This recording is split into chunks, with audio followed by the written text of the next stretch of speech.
राणंद तलावात जलपूजा मंत्र्यांच्या उपस्थितीत कार्यक्रम। मान तालुक्यातील राणंद तलावात सायंकाळी 5 वाजता जलपूजनाचा भव्य सोहळा पार पडणार आहे। या कार्यक्रमासाठी महाराष्ट्र राज्याचे जलसंपदा मंत्री नामदार राधाकृष्ण विखे पाटील यांच्या शुभ हस्ते जलपूजन होणार असून राज्याचे ग्रामविकास व पंचायत राज मंत्री नामदार जयकुमार गोरे यांची प्रमुख उपस्थिती लाभणार आहे। जेहे-कटापूर योजनेतून कृष्णामाईचे पाणी अंधळी धरणामध्ये सोडण्यात आले होते। धरण पूर्ण क्षमतेने भरल्यानंतर यंदा पहिल्यांदाच मानगंगा नदी उन्हाळ्याच्या काळात वाहिली। उत्तर मान प्रकल्पाच्या महत्त्वाच्या टप्प्यातील पाईपलाईनचं काम पूर्ण झाल्यानंतर अंधळी धरणातून राणंद तलावात ग्रॅव्हिटीच्या सहाय्याने पहिल्यांदाच पाणी सोडण्यात आलं आहे। या पाण्यामुळे राणंद तसेच परिसरातील गावातील शेतकऱ्यांमध्ये मोठा आनंदाचं वातावरण निर्माण झालंय। या पार्श्वभूमीवर राणंद तलावात जलपूजनाचा सोहळा आयोजित करण्यात आला आहे।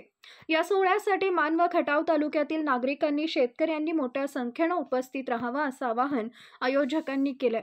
2 दिवसांपूर्वी मार्डी जिल्हा परिषद गटात झालेल्या नागरी सत्कार सोहळ्यातही मंत्री जयकुमार गोरे यांनी या कार्यक्रमासाठी उपस्थित राहण्याचं आवाहन केलं होतं।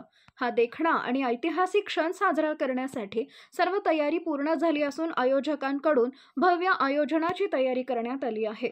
आपला आवाज न्यूजसाठी महेश शिंदे पाटील यांच्यासह संदीप जठार गोंदवले।